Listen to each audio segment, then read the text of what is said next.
예, 시편 23편에 있는 말씀은 다윗의 시입니다. 그런데 다윗이 이 시를 언제 썼느냐? 여러 사람들의 여러 말이 있지만은 다윗이 아마 인생을 다 산 노년에 썼을 것이다. 이런 얘기를 하시는 분도 있고요. 또한 그 압살롬의 반역으로 인해서 고난 가운데 있으면서 썼을 것이다. 이런 현실 세계 속에서 사망의 음침한 골짜기를 지나가면서 하나님을 신뢰하는 확신시라고 이렇게 사람들이 생각을 하고 얘기도 합니다. 그런데 다윗이 언제 쓴 거는 정확한 시기는 나타나 있지 않지만 평생을 하나님과 함께 인생을 살고 나서 하나님에 대한 더 확신하는 거. 그래서 1절에서 4절까지의 말씀은 그 장소가 어디냐? 광야고요.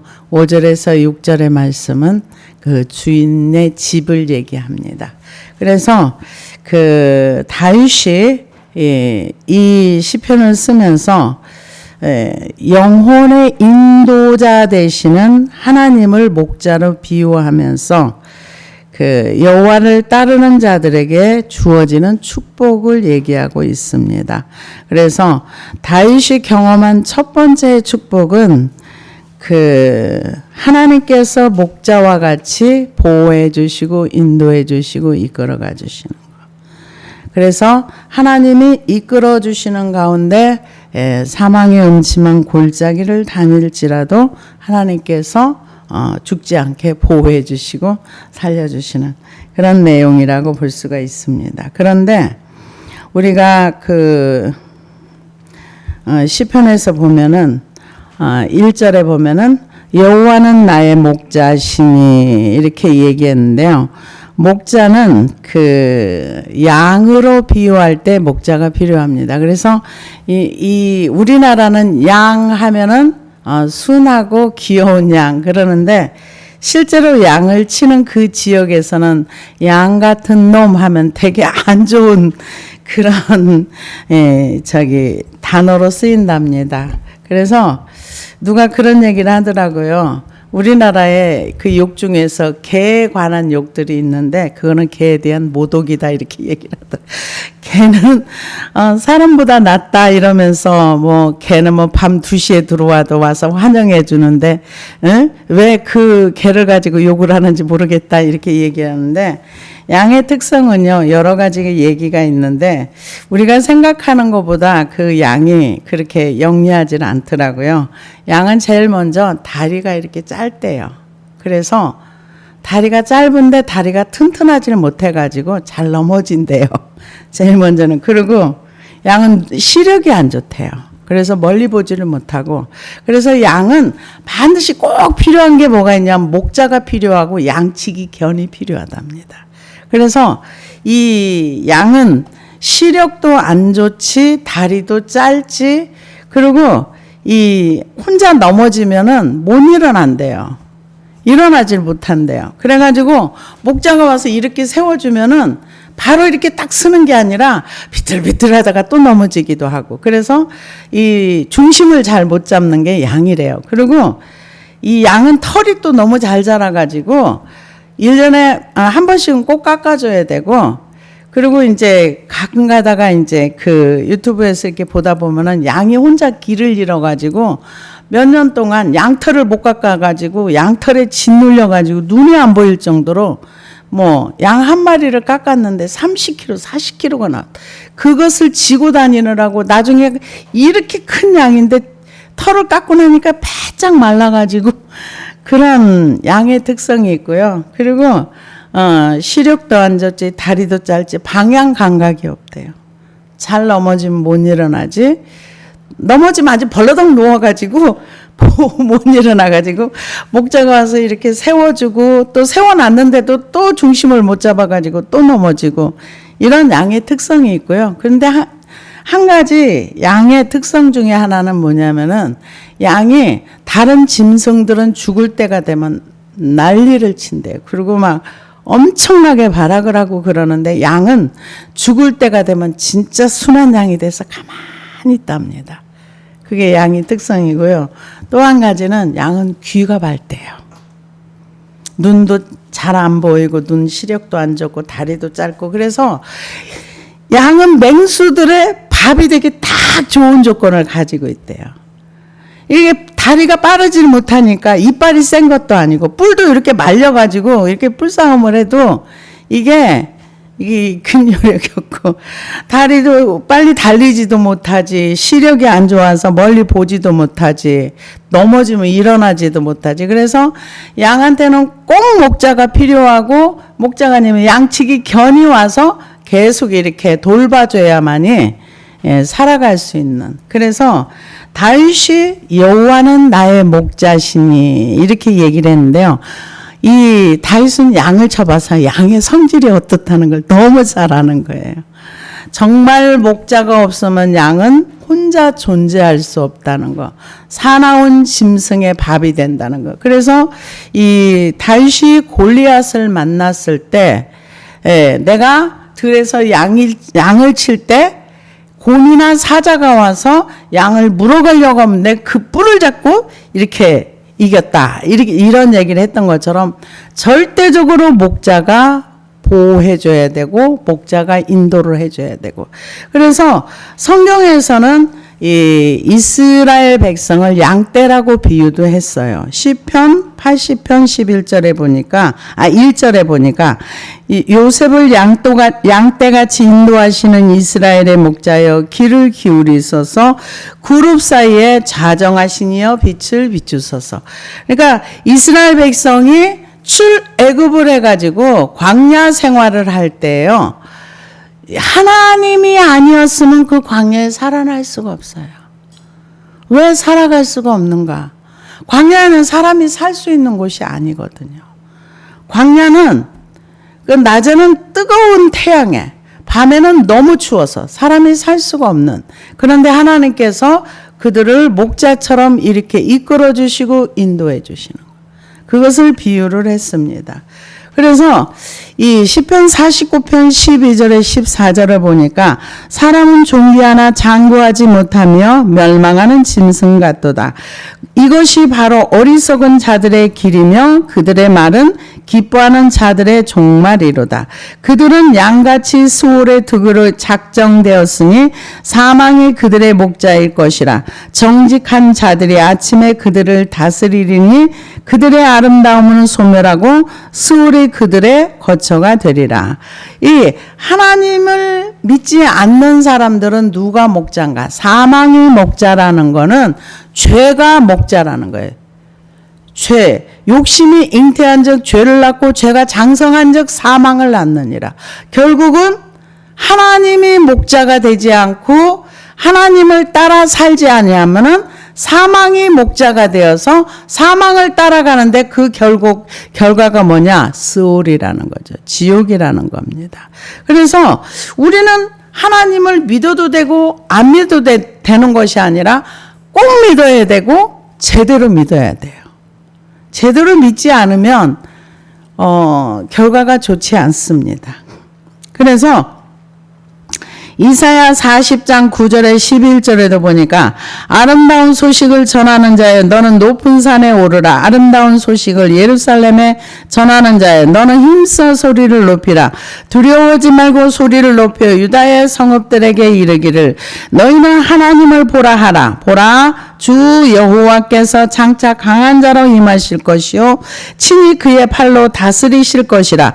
보라 상급이 그에게 있고 보응이 그의 앞에 있으며 그는 목자같이 양떼를 먹이시며 어린 양을 그 팔로 모아 품에 안으시며 젖먹이는 암컷들을 온순히 인도하시리로다. 그러니까 하나님의 음성을 들을 수 있도록 하나님이 그들의 목자가 될 수 있도록 그 음성을 따르라 이렇게 얘기하고 있습니다. 그런데 이 하나님을 목자로 비유한 게 이스라엘을 양떼로 비유하고 하나님을 목자로 비유한 성경 굉장히 많습니다. 그런데 우리는 이 세상을 살아가면서 상처를 참 많이 받습니다. 그러면 그 상처는 사람들에게 가지고 가면 안 돼요. 목자에게 가지고 가야 돼요.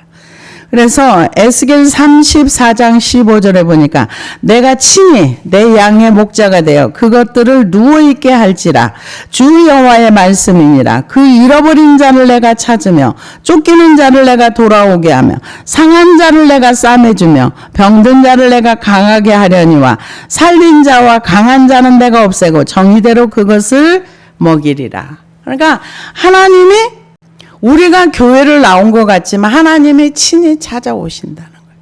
상한 자를 싸매주는 거. 우리가 세상 살면서 상처를 많이 받을 수 있어요. 그 상처는 하나님께로 가져가야 돼요. 그래야 목자가 그 양을 치료하듯이 치료해 주신다는 얘기입니다. 그러면서 예수님께서도 직접 자신을 목자라고 표현을 하셨어요. 요한복음 10장에 보니까 나는 선한 목자라. 선한 목자는 양들을 위하여 목숨을 버리거니와 싹구는 목자가 아니요 양도 제 양이 아니라 이리가 오는 것을 보면 양을 버리고 달아나나니 이리가 양을 물어가고 또 해치느니라. 달아나는 것은 그가 싹구님 까닭에 양을 돌보지 아니함이나 나는 선한 목자라. 나는 내 양을 알고 양도 나를 아는 것이 아버지께서 나를 아시고 내가 아버지를 아는 것 같으니 나는 양을 위하여 목숨을 버리노라. 그러니까 예수님과 우리와의 관계를 목자와 양의 비유를 했는데 그 친밀함의 그 강도가 어느 정도냐. 예수님과 하나님의 관계에 서로 아는 것처럼 목자와 양의 관계가 그 정도로 친밀해야 된다. 근데 우리는 예수님하고 별로 안 친해요. 근데 정말 우리가 양이 되어서 예수님과 그만큼 친밀한 관계까지 가야 되는 거예요. 그래서 예수님은 우리의 삶 속에 오셔서 우리의 모든 것을 아세요. 우리의 생활 속에 들어오시기를 원하세요. 근데 왜 안 들어오시는가? 내가 인정을 안 하니까 안 들어오는 거예요. 왜요? 범사의 여호와를 인정하라. 그리하면 내 길을 지도하시리라. 내가 인정 안 하고 안 모시니까 못 들어오시는 거예요. 그래서 이 요한계시록에 보면은 내가 문 밖에서 두드리노니 누구의 문을 두드리는가? 그 요한계시록 3장에 보면은 라오디게아 교회예요. 눈 멀고 못 보고 그 옷도 벌거벗어서. 그런데 먼저 들어가신다고 하는 게 아니라 회개하라. 그리하면 내가 너로 더불어 먹고 마시리라. 그러니까 교제를 먹는 건 먹고 마시는 건 교제를 얘기해요. 우리 주님과 우리와 교제하기를 원하세요. 근데 그러기 전에 벌거벗은 거 해결해야 되고 눈 먼 거 해결해야 돼요. 그거는 뭘로 해결하는가? 회개로 할 수 있어요. 그래서 하나님과 우리와의 관계가 친밀한 관계가 돼야 되는 거예요. 그러려면은 우리 주님이 하라고 하는 일을 해야 돼요. 수고하고 무거운 짐진 자들아 내게로 오라. 짐을 가지고 오라는 거예요. 근데 안 가져가요. 짐에 눌려가지고 다들 비명을 지르면서도 안 가져가는 거예요.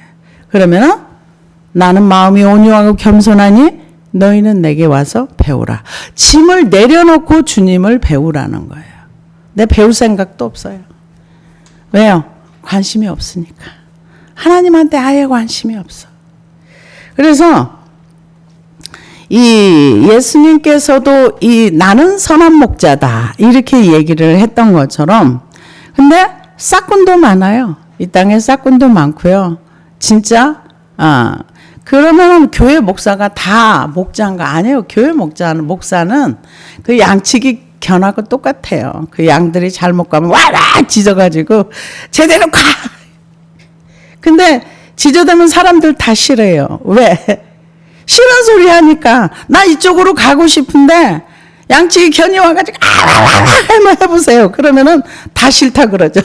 그러면 어쩔 수 없이 끌려가는 거죠. 어쩔 수 없이 하도 짖어대니까. 그리고 양들도요 고집이 세가지고요 양치기 견이 좀 만만하면은 그냥 와서 뿔로 박아버려요. 양치기 깽하고 도망가죠. 그래 이제 나중에 크면은 안 그러는데 만만하면 그래요. 근데 요즘 좀 심각한 일들이 많더라고요. 교회들이 이번에 제가 어제 거기 가서 깜짝 놀랐는데 이제 그 좌우로 사람들이 나누었어요. 이념적인 좌우로 나뉘어져 가지고 목사님이 예를 들어서 그런 게 없었는데 어느 날 갑자기 우파 쪽에 어떤 그 자기의 색깔을 드러내. 한 교회에서 한 3,000명이 나갔다고 그러더라고. 교회가 굉장히 큰 것 같아요. 3,000명이 나갔고 어느 교회는 반 이상이 나갔고. 자기 색깔을 안 드러냈을 때는 아무렇지도 않아. 근데 이제 막 투표하는 과정에 뭐 하고 하다 보니까 심각하더라고요. 그 정도였어요. 내가 그랬어요. 그랬더니 한두 교회가 그런 게 아니다. 그러면서 어떤 분은 그런 얘기를 하더라고요.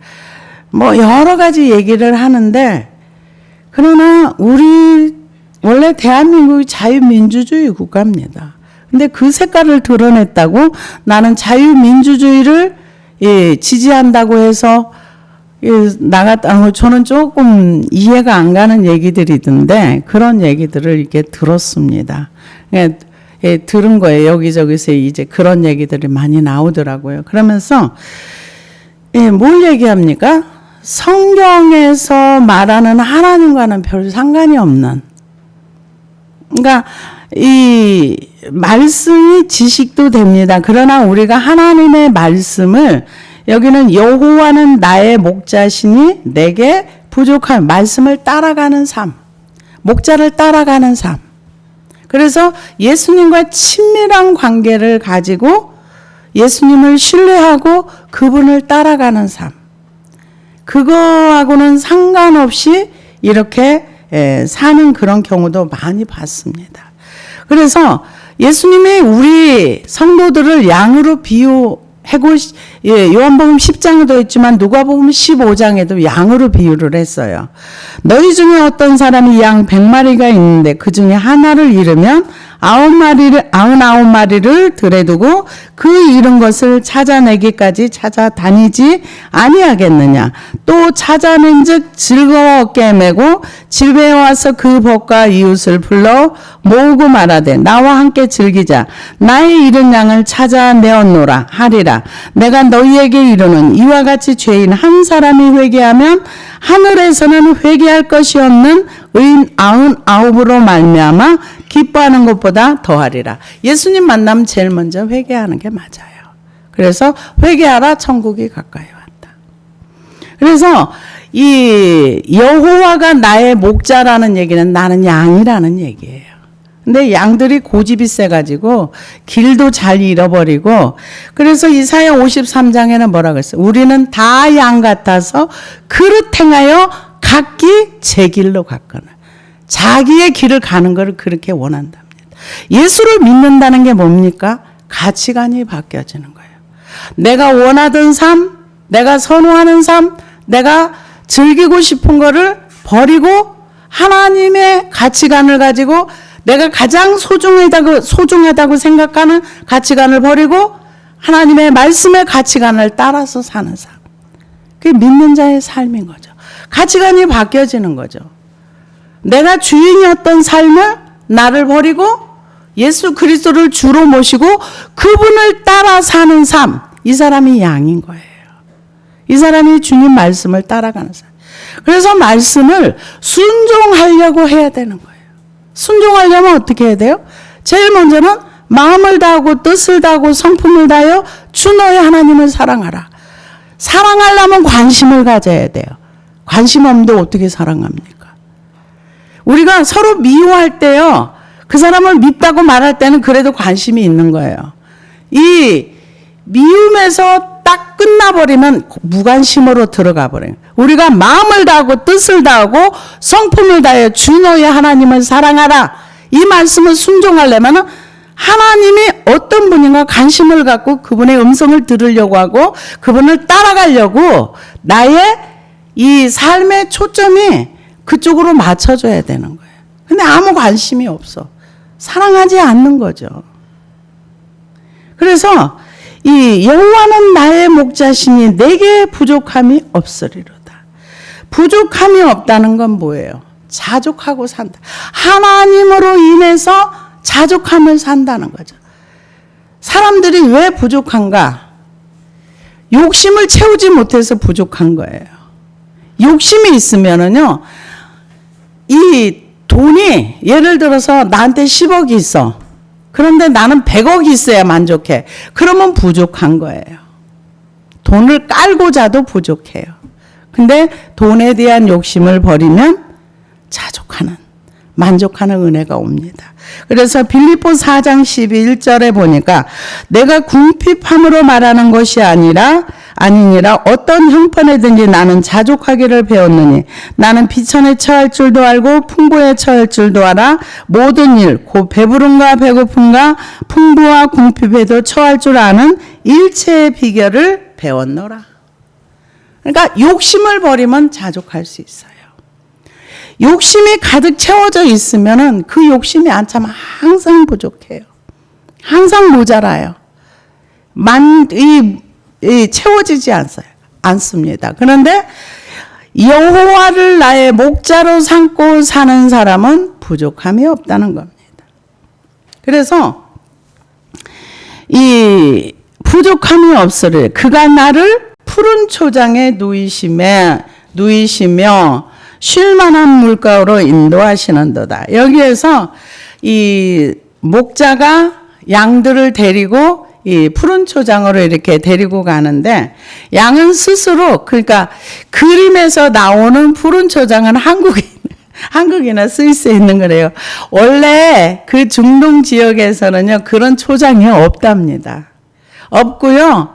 양들이 있어도 그렇게 파란 풀이 아니라 이 말라서 이렇게 좀 겨우 먹을 수 있는 그게 배부르게 먹기가 어려운 그렇게 푸른 초장이 이렇게 쫙 펼쳐져 있는 그런 데가 이 양을 키우는 지역에서는 많지 않답니다. 근데 이제 그 유럽 쪽이나 이런 데는 스위스 이런 쪽에는 정말 이 푸른 초장이 많더라고요. 그러나 중동 그쪽 지역에서는 어렵다고 그러더라고요. 그런데 여기에서 그가 나른 푸른 풀밭에 누이시며 쉴만한 물가로 인도하시는도다. 이렇게 얘기를 했는데요. 양들에게 목자가 실컷 먹이고 배부르게 먹인 다음에 이 급류가 흐르는 데 가면 양이 힘들어한대요. 그래서 물이 잔잔하게 흐르는 그곳에 가서 근데 양들은 아무 때나 눕질 않는데요. 그래서 이제 정말 쉴 수 있는 곳에 가면 이렇게 누워서 편안하게 쉬는 그것을 이렇게 얘기한답니다. 그래서 이 푸른 풀밭에 누이시며 쉴 만한 물가로 인도하시는 듯. 누가 인도하는 거예요? 목자가 이제 그 쉴 만한 물가로 양을 데리고 인도해 간다는 거죠. 그래서 목자를 따라다니지 않으면 양은 스스로 풀밭을 찾을 수가 없답니다. 이 양에게는 정말 목자가 필요하고 양떼가 많으면 양치기 견이 필요하고 그래서 양은 목자가 없이는 생존할 수 없는 그래서 목자가 인도하는 대로 따라가고 목자가 쉴 수 있는 곳으로 인도하면 쉼을 누릴 수가 있고 내 영혼을 소생시키시며 자기 이름을 위하여 영혼을 소생시킨다는 것은 다윗이 영혼이 회복됐다는 얘기를 합니다. 그래서 여기 소생하다는 슈브라는 단어를 쓰는데요. 되돌아오게 하다. 죄악의 공경으로 헤매이던 영혼이 제자리를 찾게 되었다. 우리가 이 죄 가운데 있다 보면은 죄에 묶여 있어가지고 굉장히 힘들어요. 그런데 거기에서 돌아오는 거, 회복되는 거. 그런데 다윗은 그런 경험을 참 많이 했지요. 여러 가지로. 사울한테도 쫓기면서 많이 살았고 위험한 지경에 있을 때도 하나님이 생명은 지켜주셨고 이 다윗이 원해서 이 죄의 결과를 책임진 건 아니죠. 우리야를 죽이고 밧세바를 그렇게 범죄함으로 말미암아서 죄에 대한 결과를 누린 것, 열매를 딴 거지 하나님이 다윗 보고 너가 죄지어 그래서 지은 거 아니거든요. 자기가 선택한 결과물을 자기의 삶의 열매로 땄을 때 그때도 그렇게 힘들고 어려울 때에도 하나님을 의지하고 하나님 앞에 눈물로 기도를 참 많이 했지요. 그러면서 그가 하나님이 어떤 분이라는 것을 더 많이 배우게 되었지요. 그래서 이 하나님이 회개하는 자의 영혼은 받아주셔요. 인구 다윗이 다윗도 평범한 사람이었죠. 근데 정말 다윗이 원했던 건 하나님이었던 것 같아요. 사람들이 하나님을 그렇게 찾지 않더라고요. 성경의 역사를 봐도 누구를 봐도 하나님을 그렇게 다윗처럼 사랑하고 하나님만 이렇게 찾고 찾는 사람이 많지 않아요. 그런데 이 다윗이 인구조사를 하는데 이 요압이 뭐라 그랬어요? 싫어했거든요.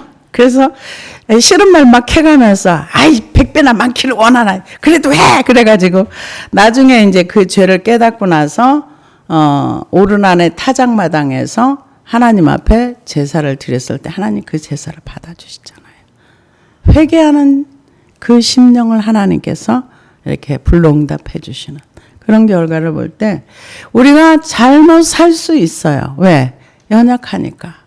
실수할 수도 있어요. 죄를 지을 수도 있어요. 그러나 그 죄에서 돌이키는 거. 그게 굉장히 중요하죠. 그래서 영혼을 소생시킨다는 것은 죄 가운데서 하나님께서 버려두지 아니하시고 회복을 시켜주신다. 그런 일들이 다윗에게는 참 여러 번 있었습니다. 힘들고 어려운 과정들. 하나님이 일부러 너 그렇게 살아 그게 아니라 자기가 선택의 결과물에 대한 인생. 근데 요즘 참 언어들이 좀 그렇더라고요. 뭐냐면은 다 너 때문이야. 근데 사실은 너 때문이 아니라 자기가 선택하고 자기가 행동한 결과물을 자기가 따는데 자꾸 남 탓을 많이 해요. 요즘 보니까 그런 게 굉장히 많아요. 근데 성경은 그렇게 말하지 않습니다. 내가 선택한 결과는 내가 책임지는 거예요. 내가 원하든 원치 않든. 그래서 그런데 죄를 지었어도 하나님이 영혼을 소생시켜 주시고 하나님께로 돌아오면 다시 회복시켜 주시는. 그런데 그 회복시켜 주시는 이유가 뭐냐? 자기 이름을 위하여. 누구 이름? 여호와의 이름을 위하여. 하나님의 영광을 위하여. 사람들은요, 하나님께 영광을 돌리기보다는 자기의 영광을 드러내기를 원해요. 그래서 하나님이 행하신 일을 하나님이 행하셨다고 말할 수 있는 거. 그런데 좀 신기한 얘기들이 참 많아요. 제가 오늘도 그런 얘기를 좀 했는데 하나님을 인정하지도 않아. 회개가 뭔지도 몰라. 하나님이 어떤 분인지 정말 몰라. 성경은 안다고 하지만 근데 맨날 말할 때마다 자기가 기도하는 것도 하나님이 시켜서 하는 기도. 그게 좀 저는 소화가 좀 잘 안 되더라고요. 내가 기도하는 거죠. 정말 하나님이 시키시는 기도는 내가 상상할 수 없는 기도가 나올 때가 있어요. 근데 자기가 하면서 다 하나님이 했대. 자기가 뭔가를 다 해놓고도 다 하나님이 시켜가지고 기도하고 하나님과 엄청 이렇게 동행하는 것 같이 누가 들으면은 그러게 듣는데 아니에요. 그래서 자기 이름을 위하여 의의 길로 인도하. 이게 하나님이 인도하시는 길을 따라가면은요, 내가 나올 수가 없어요. 나를 주장할 수가 없어요. 의의 길이라는 건 뭐예요? 믿음의 길인 거예요. 믿음의 길은요, 내가 드러나는 것이 아니라 하나님의 행하신 일이기 때문에 하나님이 영광을 받으세요. 왜요? 믿음으로 의롭다함을 받았고 이 의의 길이라는 건 하나님께서 우리에게 그 믿음의 길을 가게 하셨을 때 그 믿음은 하나님의 영광을 드러내는 길입니다. 의의 길로 인도하시는다. 내가 내 인생을 내 마음대로 사는 것이 아니라 하나님이 의의 길로 인도하시는데 그 길을 내가 따라간다는 거예요. 누가? 여호와를 목자로 삼은 다윗이. 근데 우리도 그래야 된다는 거죠. 그래서 내가 사망의 음침한 골짜기로 다닐지라도, 사망의 음침한 골짜기 많이 다녔죠. 압살롬 때문에도 사망의 음침한 골짜기를 갔고, 인구조사 하지 말라는데 열심히 자기 드러내려다가 또 혼나고, 그래도 하나님이 그 영혼을 버리지 않고 소생시키고 이끌어 가셨다는 거죠. 사망의 음침한 골짜기로 다닐지라도 해를 두려워하지 않을 것은, 해를 두려워하지 않는다는 것은 왜 해를 두려워하지 않는가? 하나님을 바라보면서 믿음으로 그 어려운 시간을 지나갔다는 거죠. 믿음이 없으면 우리가 좌절할 수 있는, 현실에 매몰되어 버릴 수 있는 그런 일들이 많이 일어날 수 있습니다. 그런데 사망의 음침한 골짜기로 다닐지라도 해를 두려워하지 않을 것은 주께서 나와 함께 하심이라. 그러니까 하나님과 동행하는 삶을 사는 거죠. 전쟁할 때에도 하나님이 함께 동참해 주시고, 그리고 다윗과 같은 경우는 불안하고 두려운 일이 있을 때 그것을 기도로 다 해결을 했어요. 기도 시작하고 어느 정도 가면은 이미 그 문제는 다 끝났어. 하나님을 인정하니까 나와 함께 한다는 확신이 있는 거죠. 의지한다는, 그 다윗이 하나님을 많이 의지했는데요. 의지는 내 거를 다 버릴 때 의지가 나와요. 안 버리면 절대 의지 못 합니다. 의지하지 않으면 어떻게 되는가? 내 마음대로 살아요. 내 뜻대로 삽니다. 그런데 다윗은 여기서 뭐라 그러냐? 내가 사망의 음침한 골짜기를 다닐지라도 하나님이 나와 함께 하셔. 내가 범죄해서 잘못했어도 내가 회개하고 기도하면 하나님이 나를 도와주셔. 이런 믿음이 확실하게 있었던 거죠. 이 의지한다, 하나님을 믿는다, 이거는 내 것이 빠지지 않으면 이거는 불가능한 얘기예요. 그래서 하나님이 나와 함께, 하나님이 시키는 기도에 하나님 뭐야? 그러면 그 역사가 나타나야 돼. 근데 말만 하는 거죠. 말만 하는 거는 아니에요. 그래서 이 주께서 나와 함께 하심이라, 주의 지팡이와 막대기가 나를 안위하시나이다. 이 지팡이와 막대기는 목자의 무기고 장비입니다. 그래서 지팡이는 양들을 인도하기 위한 장비이며, 막대기는 셰페트라는 단어를 쓸 때 일종의 무기로서 이 악한 짐승들이 오면 그걸 때리거나 이렇게 해가지고 쓸 수 있는 거. 이게 하나는 꼬부라진 거, 하나는 저기 이렇게 일자 막대기인데, 양들이 잘못 가면 이렇게 끌어당기기도 하고. 그러니까 하나님이 다윗이 인생의 길을 가는데 뭔가 잘못 가거나 아니면은 악한 것들이 다윗을 죽이려고 해도 보호해 주시고 지켜 주셨다. 이 믿음인 거죠. 그래서 나를 안위하시나이다. 여기는 지금 이 다윗이 말할 때 어디냐? 광야를 얘기하는 거예요. 광야에서 목자가 양을 보호하고 지키듯이 이끌어간다. 실제로 이 다윗이 광야 생활 많이 했습니다. 광야에서 뭐를 했어요? 기도했어요. 광야에서 뭐 했어요? 하나님 신뢰하는 거 배웠어요. 광야는요, 이 하나님을 배우는 장소예요. 하나님을 배우고 우리의 애굽을 버리는 장소. 그리고 그 장소가 광야입니다. 그래서 여기까지는 지금 다윗이 얘기하는 거는 광야의 삶을 얘기하는 거예요. 그래서 이 사망의 음침한 골짜기도 다니고 죄의 결과로 힘든 과정도 많이 지나갔고, 그런데 그래도 하나님이 나와 함께 하시고 주의 지팡이와 막대기가 나를 안위하시나이다. 죽지 않고 살았다는 거죠.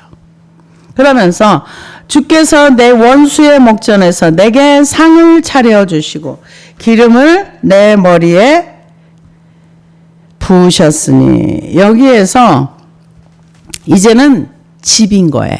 잔치집. 상을 베풀어 준다.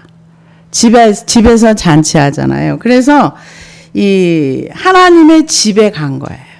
하나님의 집에서 하나님께서 원수의 목전에서 내게 상을 차려주시고 기름을 내 머리에 부으셨으니, 이때 기름을 내 머리에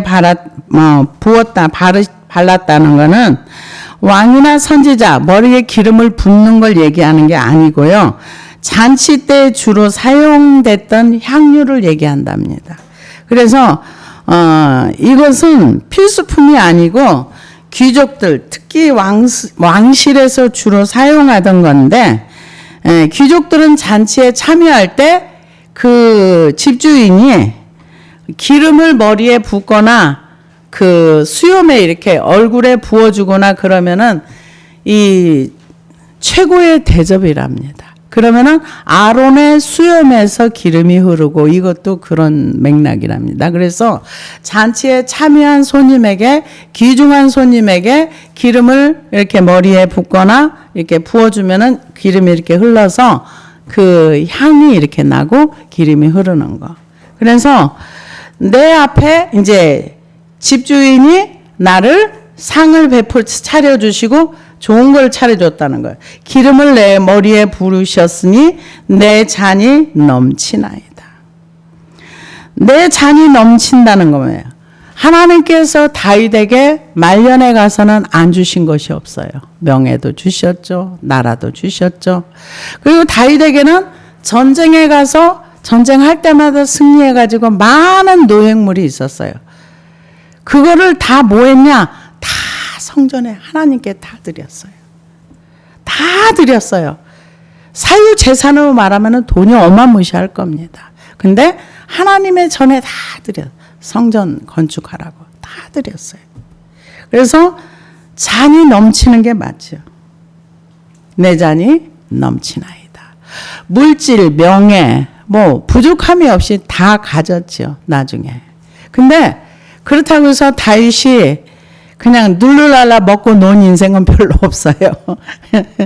전쟁하고 그 압살롬 그거 끝나고 얼마 안 있다가 나중에 보니까 이제 인생이 끝났어요. 그러고 나서 이제 아비삭을 얻었을 때는 온몸이 이렇게 힘이 없어가지고 얼마 안 있다 이제 이 땅을 생을 마감했습니다. 그래서 내 평생에 선하심과 인자하심이 반드시 나를 따르리니 내가 여호와의 집에 영원히 거하리로다. 이게 평생의 인자하심과 선하심이 하나님의 그 은혜와 그 사랑이, 그러니까는 인자하심과 선하심이 이게 뭐냐면은 어린 아이가 이렇게 막 뛰어가면은 그 위에 엄마나 아빠가 아니면 할머니나 할아버지가 아이를 쫓아가면서 이렇게 넘어질까봐 보호해주고 도와주는 것처럼 내가 평생에 하나님 앞에서 사는데 하나님의 인자하심과 하나님의 선하심과 인자하심이 자기를 따라다닌다. 함께 이렇게 나를 돌봐주시고 나를 이렇게 생각을 이해를 받아들이면 하나님의 돌보심, 하나님의 선하심. 어떤 사람은 악이 따라다니잖아요. 사람이 어떻게 저렇게 악할 수가 있어. 근데 이 다윗이 지금 인자하심과 선하심은 하나님 앞에서 내가 사는데 나를 이렇게 보호해주고 따라다니는 그것이 뭔가 선하심과 인자하심이 나를 쫓아다니면서 항상 함께한다. 그것을 얘기합니다. 그래서 이 선하심과 인자하심이라는 것은 하나님께서 사는 동안에 항상 돌보심이 있고 곁길로 가지 않도록 이렇게 인도해 주신다는 그런 얘기를 하고 있습니다. 근데 다윗이 얼마나 하나님의 집을 사모했는가. 시편 84편 10절에서 12절을 보니까 주의 궁정에서의 한날이 다른 곳에서의 첫날보다 나은즉 악인의 장막에 사는 것보다 내 하나님의 성전 문지기로 있는 것이 좋사오니 여호와 하나님은 해요 방패이시라. 여호와께서 은혜와 영화를 주시며 정직하게 행하는 자에게 좋은 것을 아끼지 아니할 것입니다. 만군의 여호와여 주께 의지하는 자는 복이 있나이다. 그러니까 자기가 악인의 장막에서 첫날을 사는 것보다 성전 문지기로 사는 것이 하루를 사는 게 더 좋다. 다윗이 하나님을 얼마나 신뢰하고, 그러니까 내가 평생에 내가 살아가는 동안에 하나님의 선하심과 인자하심이 양쪽에 이렇게 호위해서 자기를 따라다니면서 지켜주신다. 그러면서 내가 여호와의 집에 영원히 거하리로다. 하나님께서 이 다윗을 부르시고 광야의 기간 동안에 훈련하시고 그리고 여호와의 집에 살기를 원하는, 하나님을 의지하고 신뢰하는 다윗의 시입니다. 그래서 이 다윗은 여호와는 나의 목자시니, 이 얘기는 나는 하나님이 없으면 못 살아요. 이 세상에 살 수가 없어요.